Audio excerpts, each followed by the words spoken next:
gritar, pega ladrão. Não fica um, meu irmão, se gritar, pega ladrão. Não fica um, se gritar, pega ladrão. Não fica um, meu irmão, se gritar, pega ladrão. Não fica um.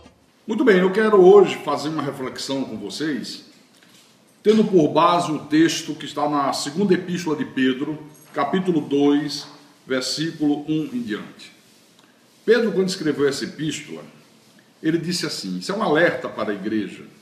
Assim como no meio do povo judeu no passado, né, ele diz, surgiram falsos profetas, assim também haverá entre vós quem? Os cristãos, a igreja de Jesus, falsos mestres, os quais, o que é que esses falsos mestres farão? Introduzirão dissimuladamente, disfarçadamente, é aquela coisa que parece ser de Deus, mas é do diabo, heresias destruidoras, até o ponto de renegar o soberano Senhor que os resgatou, trazendo sobre si mesmos repentina destruição. No versículo 2, Pedro diz, e muitos seguirão as suas práticas libertinas. Você vê que os falsos mestres, os falsos pastores, eles são seguidos por multidões, está aqui na Bíblia. Só que eles utilizam o argumento de terem multidões sendo dirigidas por eles como prova de que Deus os abençoa. A Bíblia diz que não é o contrário. Muitos seguirão as suas práticas libertinas e por causa deles será infamado o caminho da verdade. Versículo 3. Também, movidos por avareza, farão comércio de vós com palavras fictícias. Eu quero falar sobre isso. Movidos por avareza, farão comércio de vós com palavras fictícias. A marca registrada do falso mestre, do falso pastor, da falsa igreja, é a avareza. É o desejo por riqueza, por dinheiro, é a busca por bens materiais. E isso hoje virou uma verdadeira epidemia no Brasil e no mundo. É uma verdadeira vergonha. Esses grandes líderes de ministérios, que são verdadeiros impérios religiosos, estão inseridos aqui. O que os move, o que os motiva, não é o amor a Deus, não é o pregar a verdade, até porque a maioria deles só prega mentira, prega um falso evangelho. O que os motiva é a avareza, é fazer comércio com o povo de Deus, é se autolocupletar através da exploração dos incautos, através da exploração da boa-fé do povo.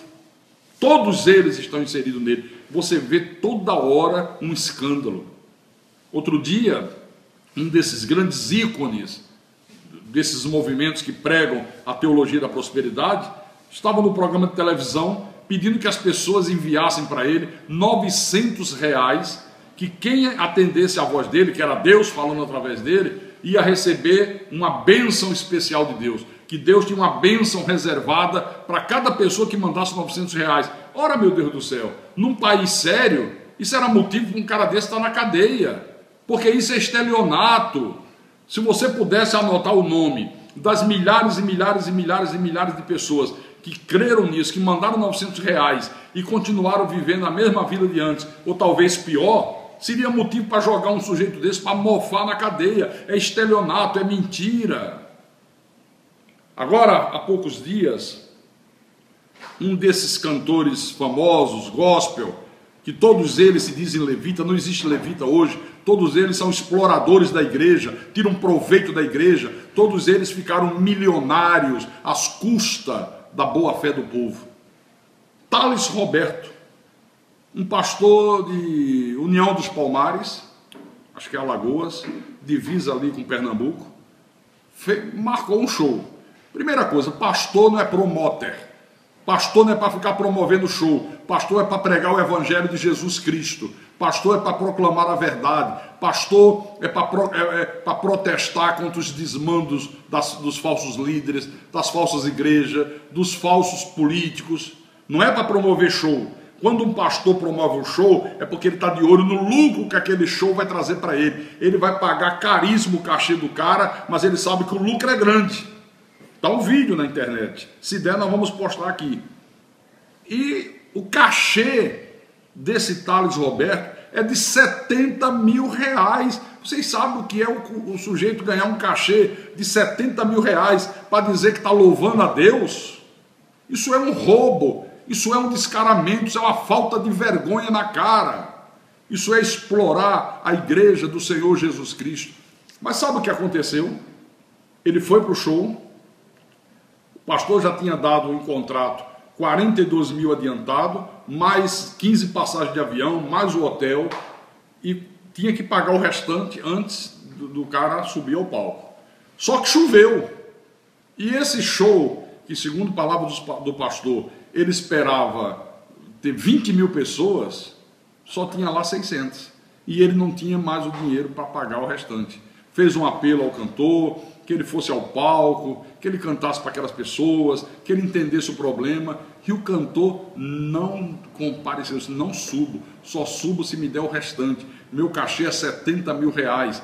O povo se revoltou, chamou de mercenário, foram para o hotel onde ele estava hospedado, ele se escondeu dentro do apartamento, né? E o povo gritando, mercenário, mercenário, mercenário. É esse o cenário que nós estamos assistindo hoje no Brasil. É uma coisa lamentável. Não se tem compromisso com Deus, não se tem compromisso com a palavra, não se tem compromisso com a verdade, não se tem compromisso com nada, absolutamente nada. Então todos esses pregadores que fazem apologia à teologia da prosperidade são movidos por avareza. O que move essa gente não é o amor à palavra, não é o amor à verdade, não é o amor a Deus, não é o amor às ovelhas, é o amor ao seu próprio bolso. Outro dia eu vi um desses grandes ícones desses movimentos, o Silas Malafaia, né? E ele dizia assim, criticando o Thales Roberto, quer dizer, o sujo falando do mal lavado. E o Silas disse assim, isso é um absurdo, como é que o cara cobra 70 mil reais de cachê? Eu não cobro para pregar, quando eu vou pregar em algum lugar, eu recebo uma oferta de amor. Silas, é a mesma coisa, só muda o nome, meu querido. Você pensa que as pessoas são idiotas, são bestas? Bestas e idiotas são os que creem na sua palavra, são os que acreditam nesses seus argumentos. Então todos vocês são mercadores da fé, são exploradores da fé alheia. Vocês tiram proveito da falta de conhecimento que a grande maioria do povo de Deus tem. Não conhece Bíblia, não sabe manejar bem a palavra, não sabe discernir o certo do errado, a luz das trevas, o bem do mal. Essa que é a grande verdade, essa que é a grande realidade. E você sabe outras coisas que eles fazem? Eles dizem assim, eu não recebo salário, o que eu ganho são dos meus livros. Ah, é? Só que a Bíblia diz, de graça recebestes, de graças dai. Onde você vê na Bíblia, por exemplo, Davi vendendo os seus salmos? Olha, eu vou mandar fazer salmos e o que eu ganho é dos meus salmos. Não, não pode. Se o pastor recebe a inspiração de Deus para escrever um livro sobre a doutrina, a sã doutrina, sobre a verdade de Deus, todo o rendimento desse livro tem que ser em prol do reino de Deus, em prol da obra, não para proveito pessoal, não para proveito próprio. Então isso é uma maneira de lavar dinheiro, de esconder a verdade, que o cara recebe de verdade da igreja, mas ele não recebe nada, que eu ganho dos meus livros. Já foi assim no início da seita universal. O que se fazia naquela época? Isso foi a orientação de advogados. Se pegava os livros do Edir Macedo e se distribuía na hora do ofertório. Dizia, olha, quem der uma oferta de 20 reais ganha um livro. Só que depois se contabilizava esses livros como se tivessem sido vendidos. Aí, olha, vendeu não sei quantos milhões de livros. Não, não vendeu não sei quantos milhões de livros, não. Isso não é verdade. Foi uma maneira de lavar o dinheiro, de mascarar uma verdade, porque o dinheiro que ele tem é tirado do que o povo dá de dízimos e de oferta. Então, é uma vergonha, é uma lástima o que nós temos presenciado, o que nós temos assistido nos dias de hoje. É preciso que Deus levante homens de Deus de verdade, de coragem, que não tenha compromisso com o sistema religioso organizado, que tenha compromisso com Deus, que não se acovarde diante desses poderosos e que denuncie que esses homens nada têm com Deus. Na verdade, eles não são mensageiros de Deus, eles são mensageiros do Deus Mamon. Essa que é a grande realidade. Rapaz, eles têm verdadeiros impérios. O Valdemiro Santiago compra uma fazenda do Mato Grosso por 50 milhões de reais à vista, pago em dinheiro, nem cheque foi, para não deixar rastro. De onde vem esse dinheiro? Aí ele vai dizer, não, são dos meus livros, dos meus CDs.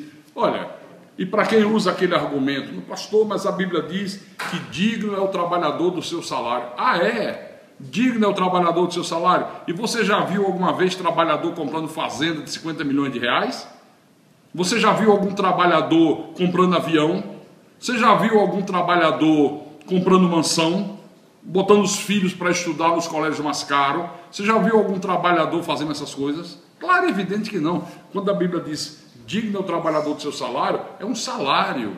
Se a igreja tem um pastor que é só pastor, que se dedica exclusivamente à obra, mas se dedica mesmo, a igreja estabeleça um salário para ele, mas um salário como um trabalhador qualquer ganharia. Não é o cara se locupletar, ficar rico, ficar milionário às custas da fé alheia. Isso é uma vergonha, isso é um absurdo, isso é digno de ser denunciado e que as pessoas abram os seus olhos, enxerguem o que acontece hoje, não só no Brasil, como em todo o mundo.